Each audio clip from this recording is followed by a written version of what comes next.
compañeras de la provincia de Santa Cruz, a los compañeros de la conducción provincial encabezada por el compañero Alejandro Garzón, a los compañeros de cada una de las seccionales, de cada uno de los sectores de trabajo, traigo un fraternal saludo y abrazo también para esta maravillosa juventud y esta murga del Consejo Directivo Nacional, del compañero Cachorro Godoy y del compañero Julio Fuente. Un abrazo.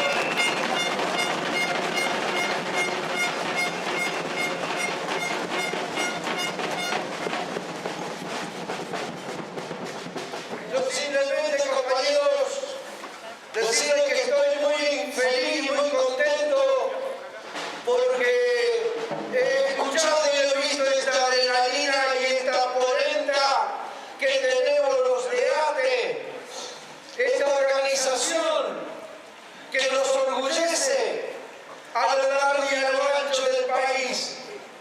Nos orgullece porque hace muchísimos años han intentado todos los gobiernos nacionales, provinciales, municipales, disciplinarnos, porque como trabajamos en el Estado, creen que el sindicato tiene que ser una correa de sometimiento para los gobiernos de turno. Y hoy ustedes aquí me han dado una demostración a lo largo y a lo ancho de esta provincia que con ATE no se jode.